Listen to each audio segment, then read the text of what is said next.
Hello everyone, welcome to EPF academy. RCC structure series के इस video में हम डबली रिइंफोर्स्ड कंक्रीट बीम पर बेस्ड एक प्रॉब्लम का सॉल्यूशन करेंगे लिमिट स्टेट मेथड से।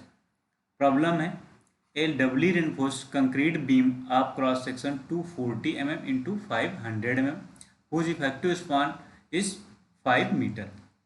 Uniformly distributed imposed load of 40 kN per meter is subjecting on beam. Design beam by limit state method using M20 grade of concrete and FE415 grade of steel. Assume effective cover of tension reinforcement bar is 30 mm. Solution start करेंगे। सबसे पहले हम given data लिखेंगे। Given data में beam में given क्या है, एक हमारे पास बीम है, ड्रॉ कर लेते हैं। हमारे पास एक बीम का क्रॉस सेक्शन है, हम उसको ड्रा कर लेते हैं, जिसकी विड्थ गिवन है क्वेश्चन में 240 mm है, साइज गिवन है 240 into 500 mm and total depth given है 500 mm।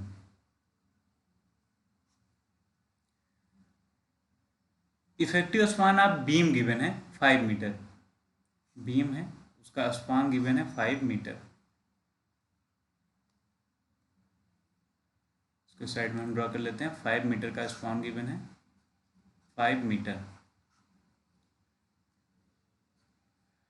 Uniformly distributed impose load, impose load जो बीम पर लग रहा है वो लग रहा है यूडीएल 40 किलो न्यूटन पर मीटर का।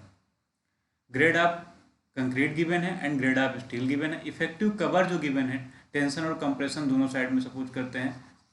ये हमारा AST है कंप्रेशन साइड में स्टील, और यहाँ पर टेंशन साइड में स्टील AST है। तो यहाँ से जो इफेक्टिव कवर की वैल्यू गिवन है 30 mm एंड कंप्रेशन साइड में भी इफेक्टिव कवर 30 mm गिवन है। तो यहाँ से हमें अगर इफेक्टिव डेप्थ कैलकुलेट करना होगा तो क्या करना होगा, ये हमारा इफेक्टिव डेप्थ हो जाएगा, तो ये 500 माइनस 30 हो जाएगा, तो ये 470 mm आ जाएगा इफेक्टिव डेप्थ। तो फर्स्ट स्टेप सॉल्यूशन में हम गिवन डेटा में सारे वैल्यूज को नोट कर लेंगे। बी की वैल्यू जैसे अभी हमने देखा 240 mm, total depth 500 mm, FCK की value 20 newton and FY415 newton पर mm square. D and D dash and D dash C 30 mm। D dash और डी डैश सी क्या है, हम डिनोट करते हैं। डी डैश जो होता है टेंशन साइड में effective cover and compression side में डी डैश सी से मार्क करते हैं। दोनों वैल्यू 30 mm क्वेश्चन में गिवन है। इम्पोज लोड गिवन है 40 किलो न्यूटन पर मीटर का, और डी हमने कैलकुलेट कर लिया 470 mm। Effective span 5 metre. हमें FSC की जरूरत पड़ती है। FSC क्या होता है, स्ट्रेस इन कंप्रेशन स्टील। तो उसको फाइंड करने के लिए हमें क्या करना होता है, D डैश C और D का रेशियो हमें फाइंड करना होता है। किसका, D dash C and D का रेशियो, और उसके बेसिस पर FSC हम टेबल से फाइंड करते हैं। टेबल जैसे कि अभी हमने पिछले क्वेश्चन में भी दिखाया था कि टेबल का कैसे यूज करते हैं, और उससे पहले हमने एनालिसिस में भी बताया था कैसे यूज करते हैं। डी डैश डी का रेशियो फाइंड करेंगे। डी डैश सी हमारा 30 है एंड डी डैश हमने कैलकुलेट किया 470 mm। इनका रेशियो फाइंड करेंगे तो वैल्यू आएगी 0.063। इस बेसिस पर हम जो वैल्यू देखेंगे टेबल से, तो हमें पता है फर्स्ट हमारे पास जो टेबल में वैल्यू गिवन 0.05 का, फिर उसके बाद 0.1 का, तो इन दोनों के बीच में लाई कर रहा है, और 0.05 से ज़्यादा वैल्यू है तो नेक्स्ट हायर वैल्यू मीन 0.1 को कंसिडर करेंगे, और यहाँ पर जो वैल्यू आ जाएगी FSC की 353 न्यूटन पर mm स्क्वायर आएगा, जैसा कि अभी हमने पिछले न्यूमेरिकल में देखा। और इन केस अगर हमारे पास टेबल नहीं है तो हम इन वैल्यूज़ को यूज कर सकते हैं। 250 के लिए FSC की जनरल वैल्यू 217 न्यूटन पर mm स्क्वायर, और 415 ग्रेड की स्टील के लिए 350 न्यूटन पर mm स्क्वायर एंड 500 ग्रेड के लिए 420 न्यूटन पर mm स्क्वायर FSC की वैल्यू यूज कर सकते हैं। तो FSC अगर ऐसा गिवन है तो यहाँ पर हम 350 यूज कर सकते हैं, बट हम टेबल के अकॉर्डिंग इसमें सॉल्यूशन में यूज करेंगे 353 न्यूटन पर mm स्क्वायर। स्टेप 2 पे आएंगे हम लोग। गिवन डेटा हमने लिख लिया, फिर स्टेप 2 में हम जाएंगे design load and design bending moment calculation करने के लिए, या ऐसे को लिख सकते हैं factor load and factor bending moment. तो फर्स्ट हम देखते हैं डिजाइन लोड के लिए। स्टेप 2 में फर्स्ट हमारा डिजाइन लोड, टोटल लोड जो होता है हमें पता है डेड लोड और लाइव लोड के बराबर होता है। तो लाइव लोड क्वेश्चन में गिवन है जो हमारा इम्पोज लोड है 40 किलो न्यूटन पर मीटर, एंड डेड लोड हमें फाइंड करना है। डेड लोड मतलब होता है सेल्फ वेट ऑफ बीम। तो डेड लोड को हम फाइंड करेंगे तो कैसे होगा, B into capital D into L, मतलब यहाँ पर मीटर हम लोग कंसिडर करते हैं तो इसलिए यहाँ पर 1 से मल्टीप्लिकेशन हो जाएगा, into unit weight of concrete. RCC beam जो होता है उसका 25 किलो न्यूटन पर मीटर क्यूब होता है, तो इसलिए यहाँ पर 25 हमने रखा है। तो बी की वैल्यू 240 है तो यहाँ 0.24 इंटू कैपिटल डी 500 mm है, तो इसलिए यहाँ पर 0.5 मीटर हो जाएगा, into 1 metre into 25 kilo newton पर मीटर क्यूब। इसको सॉल्व किया 3 किलो न्यूटन पर मीटर वैल्यू आया। तो टोटल लोड हमारा हो जाएगा dead load plus live load, means live load हमारा 40 एंड डेड लोड थे 43 किलो न्यूटन पर मीटर। अब डिजाइन लोड हमें कैलकुलेट करना है, तो हमें पता है लिमिट स्टेट मेथड में डिजाइन लोड को कैलकुलेट करने के लिए क्या करते हैं, वर्किंग लोड से 1.5 से means partial factor of safety 1.5 से मल्टीप्लाई कर देंगे, तो हमारे पास वैल्यू आ जाएगा 64.5 किलो न्यूटन पर मीटर। ये हमारा हो जाएगा डिजाइन लोड। फिर उसके बाद हम maximum bending moment due to design load क्या होगा, तो हमें पता है सिंपली सपोर्टेड बीम है, सिंपली सपोर्टेड बीम का जो मैक्सिमम बेंडिंग मोमेंट होता है वो कितना होता है, WL²/8 लोड इंटू स्पान का स्क्वायर डिवाइड बाई 8। तो यहाँ पर मैं मैक्सिमम डिजाइन लोड के थ्रू जो बेंडिंग मोमेंट होगा कैलकुलेट करना है, तो यहाँ पर WL² डिवाइड बाई 8 या L इफेक्टिव भी लिख सकते हैं यहाँ पर। तो ये हमारा कितना हो जाएगा, W की वैल्यू हमने कैलकुलेट किया 64.5 इंटू 5 का स्क्वायर डिवाइड बाई 8, सॉल्व करेंगे तो वैल्यू आ जाएगा 201.5625 किलो न्यूटन मीटर। तो हमारे पास maximum bending moment due to design load हमने कैलकुलेट कर लिया। अब नेक्स्ट स्टेप आएगा हमारा थर्ड स्टेप में हम लिमिटिंग मोमेंट ऑफ रेजिस्टेंस की वैल्यू फाइंड करेंगे, मीन्स MU लिमिट की वैल्यू फाइंड करेंगे। तो MU लिमिट का फार्मूला हमें पता है 0.36 FC के B XU max into lever arm means D minus 0.42 XU max. XU max की जो वैल्यू होगी Fe415 ग्रेड के लिए हमें पता है 0.48 D होगा और D की वैल्यू 470 है, तो यहाँ पर वैल्यू रख के सॉल्व करेंगे तो वैल्यू आ जाएगी XU मैक्स की 225.6 mm। और इस वैल्यूज को यहाँ पर पुट करेंगे MU लिमिट की, तो MU लिमिट की वैल्यू हमारा निकल के आएगा 146285479.5 न्यूटन mm। और इसको किलो न्यूटन मीटर में करने के लिए हम क्या करेंगे 10⁻⁻6 से मल्टीप्लाई करेंगे इसमें, तो यहाँ पर हमारी वैल्यू आ जाएगी 146.30 किलो न्यूटन मीटर, और ये वैल्यू हो जाएगी लिमिटिंग मोमेंट ऑफ रेजिस्टेंस की वैल्यू। अब यहाँ पर चेक कर लेंगे MU और MU लिमिट की value.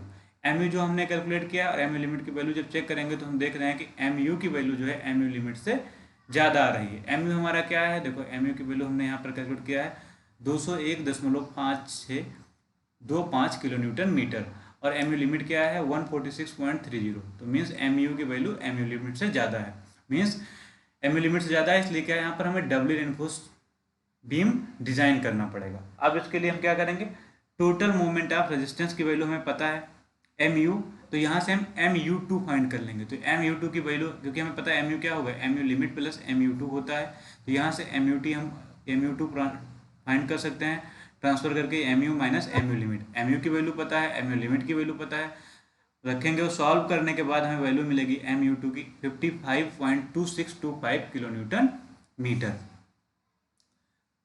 Limiting moment of resistance और MU2 की वैल्यू हमने फाइंड कर ली। अब नेक्स्ट स्टेप पर मूव करेंगे, स्टेप नंबर 4, जहां पर हम फाइंड करेंगे area tension reinforcement means AST, और हमें पता है AST हमारा क्या होता है, AST1 प्लस AST2 के बराबर होता है। तो इसलिए यहाँ पर क्या करें, सबसे पहले हम AST1 फाइंड करेंगे। तो AST1 फाइंड करने के लिए जो फार्मूला होता है हमने एनालिसिस में डिस्कस किया, वो होता है MU लिमिट कहाँ से आता है, इस फार्मूले से आता है 0.87 FY into AST1 D minus 0.42 XU max.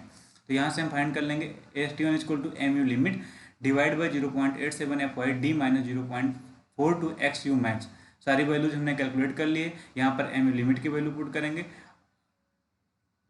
XU max की वैल्यू पुट करेंगे, सारी वैल्यूज पुट करने के बाद जब हम सॉल्व करेंगे तो वैल्यू हमारे आएगी AST1 की 1079.83 mm स्क्वायर, जिसको हम लिख सकते हैं 1080 mm स्क्वायर। अब इसके बाद हम AST कैलकुलेट करेंगे, AST2 कैलकुलेट करेंगे। AST2 कैलकुलेट करने के लिए क्या करना होगा, हमें MU2 का यूज करना होगा। जैसे यहाँ पर MU1 यूज किए, MU1 मतलब MU लिमिट, यहाँ पर क्या यूज करना होगा MU2 डिवाइड बाई हमारा फार्मूला 0 पॉइंट, यहाँ पर ध्यान देना ये है 0.87, हम इस साइड में लिख देते हैं AST2 इक्वल टू है MU2 divide by 0.87 FY into D minus D dash C। हमने एनालिसिस में इस फार्मूले को डिस्कस भी किया था, इस फार्मूले से ये निकल के आया है। तो यहाँ पर MU2 की वैल्यू हमें पता है, वैल्यू पुट कर दी है हमने। फिर उसके बाद 0.87 FY की वैल्यू पुट कर दिए, फिर D माइनस D' की वैल्यू पुट कर दिया। फिर उसके बाद सॉल्व करेंगे, हमारे पास वैल्यू आएगी 347.86 mm², 347.86, जिसको अप्रॉक्स में हम लिख सकते हैं 348 mm²। ये लिखा हुआ है 348 mm²। अब हमें पता है AST हमारा AST जो होता है AST1 प्लस AST2 होता के बराबर होता है। AST जो होता है AST1 प्लस AST2 के बराबर होता है, इसलिए यहाँ पर दोनों की वैल्यूज को पुट करेंगे और सॉल्व करेंगे। तो ये AST1 की वैल्यू हो गया, AST2 की वैल्यू होगी, सॉल्व करिए तो वैल्यू आया 1428 mm²। तो हमारा total area of tension steel आ गया 1428 mm²। अब इसके बाद हम क्या लेट हम प्रोवाइड कर देते हैं 20 mm डाया का बार टेंशन एरिया हम प्रोवाइड करते हैं। तो नंबर ऑफ बार हम जब कैलकुलेट करेंगे तो क्या होगा, AST की वैल्यू को डिवाइड कर देंगे जो हमारा 20 mm डाया की बार है उसकी एक बार की डाया एरिया से। तो यहाँ पर π/4 इंटू 20 का स्क्वायर से डिवीजन कर देंगे तो हमारे पास आ जाएगा लगभग 4.54 के बराबर वैल्यू आएगी, जो अप्रॉक्स में हम लिखेंगे यहाँ पर number of bar 5 bar provide कर देंगे। तो यहाँ पर AST प्रोवाइडेड की जो वैल्यू कैलकुलेट करेंगे तो हमारे पास आ जाएगी 1570.796 mm², जो कि ज़्यादा है AST रिक्वायर्ड, इसलिए यहाँ पर ओके है। अब हम यहाँ लिख देंगे hence 5 bar of 20 mm diameter provided in the tension area. Tension area में कितने 5 बार 20 mm डायमीटर के। आउट ऑफ दीज 5, इन 5 बार में से हमें क्या करना होगा, 2 bar should be bent up at L effective divide by 7 span पर फ्रॉम द सपोर्ट। जो बीम है इन 5 बार में से हम क्या करते हैं 2 बार्स को निकाल लेते हैं। इस 5 बार्स में से 2 बार्स को हम लोग यूज कर लेते हैं एज ए शियर रेनफोर्समेंट, मतलब उसको बेंट कर देते हैं या कर्टेल कर देते हैं। तो हम बेंट अप बार के फॉर्म में 2 को यूज कर लेते हैं ताकि वहाँ पर क्रैक्स जनरेट ना हो। कितनी दूरी पर, जो सपोर्ट है वहाँ से L effective divide by 7 span की दूरी पर। फिर उसके बाद नेक्स्ट स्टेप आएगा हमारा 5। स्टेप 5 में हम कैलकुलेट करेंगे calculation of area of compression reinforcement. यहाँ पर ASC, अभी हमने AST कैलकुलेट किया, अब ASC कैलकुलेट करेंगे। तो ASC कैलकुलेट करने के लिए जो हम फार्मूला यूज करेंगे ASC equal to MU2 divide by FSC D minus D'(C). ये कहाँ से आया, इस फार्मूले से इसको हमने यहाँ पर फाइंड किया है। अब यहाँ सारी वैल्यूज पुट करेंगे। MU2 की वैल्यू हमें पता है, FSC की वैल्यू पता है, ये 353 है इंटू 470 माइनस 30। इसको सॉल्व करेंगे तो वैल्यू आएगा 355.80, जिसको लिख सकते हैं ये 356 mm² है। ASC की वैल्यू आ गया। फिर यहाँ पर भी हम सपोज करते हैं 16 mm डायमीटर का बार प्रोवाइड करते हैं कंप्रेशन एरिया में। तो यहाँ पर नंबर ऑफ बार जो आएगा वो 356 डिवाइड बाई π/4 इंटू 16², ये आएगा 1.77। तो यहाँ पर जो वैल्यू n की आएगी अप्रॉक्स में हम कितना लेंगे, 2 नंबर्स ऑफ बार लेंगे। तो hence provide 2 bars of 16 mm diameter in compression area. Compression area में 2 बार्स प्रोवाइड कर देना है 16 mm डायमीटर के, और टेंशन एरिया में 5 नंबर्स ऑफ बार प्रोवाइड करना है 20 mm डायमीटर का। उसके बाद हम क्या करेंगे, नेक्स्ट स्टेप पर मूव करेंगे, चेक करेंगे शियर रेनफोर्समेंट के। तो नेक्स्ट स्टेप होगा 6 हमारा, check for designing shear reinforcement. तो हमें पता है शियर रेनफोर्समेंट के डिजाइन के स्टेप्स हमने डिस्कस किए हैं। तो क्या करना होगा, सबसे पहले हम क्या करेंगे, मैक्सिमम शियर फोर्स की वैल्यू कैलकुलेट करेंगे VU। तो VU हमें पता है सिंपली सपोर्टेड के केस, बीम के केस में क्या होता है WU डिवाइड इंटू L/2। तो ये WL/2 होता है, लेकिन यहाँ पर फैक्टर शियर फोर्स कैलकुलेट करना है तो फैक्टर लोड यूज करना है यहाँ पर। तो WL डिवाइड बाई 2। तो WU की वैल्यू हमें पता है 64.5 किलोन्यूटन पर मीटर, इंटू L की वैल्यू हमें इफेक्टिव है यहाँ पर है 5 मीटर, डिवाइड बाई 2 इसको कैलकुलेट किया तो 161.25 किलोन्यूटन आ गया। VU के बाद हम कैलकुलेट करेंगे nominal shear stress means τV की वैल्यू। τV का हमें फार्मूला पता है VU डिवाइड बाई BD, जहाँ पर VU हमारा शियर फोर्स, B हमारा width of the beam and D is the effective depth of the beam है। यहाँ पर सारी वैल्यूज हमें नोन है, वैल्यूज को पुट करेंगे तो हमारे पास वैल्यू आएगा 1.4295, जो अप्रॉक्स में लिख सकते हैं 1.43 न्यूटन पर mm²। τV कैलकुलेट कर लिया। अब उसके बाद हम कैलकुलेट करेंगे τC मीन्स शियर स्ट्रेस या design shear stress of concrete, जो डिपेंड करता है grade of concrete and percentage of steel पर। अब यहाँ पर हम क्या करें, हमें पता है M20 ग्रेड है। अब उसके लिए PT कैलकुलेट करना होगा। तो PT इक्वल टू होता है AST divide by BD, percentage में होता है इसलिए 100 से मल्टीप्लाई। तो हमें याद रखना हमने कितने 2 बार्स को यूज किया है, लिखा है 2 bars have been bent up near the support, thus only 3 tensile bars remaining near the support. हमने 2 बार्स को बेंट कर दिया है और वहाँ पर या कर्टेल कर दिया है, तो केवल वहाँ पर कितने 3 बार्स हमारे पास बचे हुए जो टेंशन रेनफोर्समेंट के रूप में यूज किए जा रहे हैं। तो इसलिए यहाँ पर जो एरिया ऑफ स्टील का यूज किया जाएगा परसेंटेज कैलकुलेट करने के लिए, वो 3 नंबर्स ऑफ बार यूज किए जाएंगे। तो यहाँ से AST की वैल्यू जो यूज किया जाएगा वो आएगा 3 × π/4 × 20 का स्क्वायर इक्वल टू 942.477 mm²। तो ये PT हमारा यहाँ से कैलकुलेट करेंगे तो आएगा लगभग 0.84% के बराबर आएगा। तो for PT 0.84% and M20 grade, यहाँ लिख देते हैं एंड M20, इसके लिए जो टाउसी की वैल्यू आएगा हम टेबल से IS कोड से देख सकते हैं, टेबल नंबर 90 से वो आएगा 0.58 Nm²। तो टाउसी हमें मिल गया। फिर उसके बाद हम टाउसी मैक्स कैलकुलेट करते हैं, means maximum design shear stress concrete का फाइंड करेंगे। ये डिपेंड करता है टोटली ग्रेड ऑफ, यहाँ पर इसको करेक्ट करें, ग्रेड ऑफ कंक्रीट पर डिपेंड करता है, ग्रेड ऑफ कंक्रीट। तो हमें पता है ग्रेड ऑफ कंक्रीट हमारा M20 है, तो इसको टेबल नंबर 20 IS कोड से हम देखेंगे तो इसकी वैल्यू हमें मिलेगी 2.8 Nm²। अब क्या करेंगे, हम टाउ बी, टाउ सी और टाउ सी मैक्स तीनों वैल्यू को कंपेयर करेंगे। तो हम देख रहे हैं यहाँ पर टाउ बी की वैल्यू टाउ सी से ज़्यादा है, क्योंकि टाउ बी हमारा जो कितना है, ये हमारा टाउ बी है 1.43 और टाउ सी हमारा आया है 0.58 और टाउ सी मैक्स आया है 2.8। तो यहाँ पर टाउ बी की वैल्यू तो टाउ सी से ज़्यादा है, बट टाउ बी की वैल्यू टाउ सी मैक्स से कम है। तो हमने जब डिजाइन ऑफ शियर एनफोर्समेंट के स्टेप डिस्कस किए थे तो वहाँ पर हमने बताया था कि अगर ऐसा केस होता है तो इस केस के लिए जो बीम होता है, बीम सेक्शन को शियर एनफोर्समेंट प्रोवाइड किया जाता है, प्रॉपर शियर एनफोर्समेंट प्रोवाइड किया जाता है। तो प्रॉपर शियर एनफोर्समेंट प्रोवाइड करने के लिए सबसे फर्स्ट स्टेप हमारा हो जाता है नेट शियर फोर्स फाइंड करते हैं जो शियर एनफोर्समेंट के द्वारा रजिस्ट किया जाता है। तो hence net shear force registered by shear enforcement equal to, जिसको हम डिनोट किससे करते हैं, VUS से। तो वो VUS इक्वल टू हो जाएगा VU माइनस टाउ सी BD। तो यहाँ पर VU की वैल्यू हमें नोन है, VU की वैल्यू पुट कर दिए, माइनस टाउ सी की वैल्यू हमने कैलकुलेट कर लिया है, इंटू B एंड D की वैल्यू रखे। तो ये वैल्यू सॉल्व करने पर हमारा आया है 95826 न्यूटन। इसको देखना, 95826 न्यूटन आ गया हमारा वैल्यू। अब क्या करेंगे, now shear force registered bye bent up bars, यहाँ पर इसको करेंगे shear force registered bye 2 bent up bars. जो हमारे 2 बेंट अप बार्स हैं उसके द्वारा शियर फोर्स कितना रजिस्ट करेगा। तो हमें पता है बेंट अप बार्स के केस में जब एक ही क्रॉस सेक्शन पर बार को बेंट किया जाता है तो उस केस में जो फार्मूला होता है VUS को, उसको V-US से हम डिनोट कर लेते हैं या VSB से भी डिनोट करते हैं। तो वो फार्मूला है 0.87 FY/ASV इंटू साइन अल्फा। तो यहाँ पर हम वैल्यूज को पुट करेंगे 0.87 इंटू 415 ग्रेड हमारा स्टील का है, इंटू 2 इंटू π/4 इंटू 20 का स्क्वायर। क्यों यहाँ पर 2 और 20 का स्क्वायर क्यों किया गया है डाया का, तो इसलिए किया गया है 2 नंबर्स ऑफ बार जो मेन रेनफोर्समेंट के थे उन्हीं को हमने यूज किया है बेंट अप बार के फॉर्म में। तो इसीलिए जो SB की वैल्यू होगी 2 number of bar into π/4 into dia, dia हमारा मेन रेनफोर्समेंट का 20 है इसलिए 20 का स्क्वायर हमने कर दिया। और साइन अल्फा, साइन अल्फा जो एंगल ऑफ इंक्लाइनेशन होता है वो हम जनरली 45 डिग्री लेते हैं। तो यहाँ पर अल्फा की वैल्यू हम 45 पुट कर दिया, इसको सॉल्व किए तो हमारे पास V-US की वैल्यू जो है 160,410.288 न्यूटन आया। तो हमने बेंट अप बार के लिए नेट जो शियर फोर्स रजिस्ट करता है बेंट अप बार, उसकी वैल्यू कैलकुलेट कर लिया।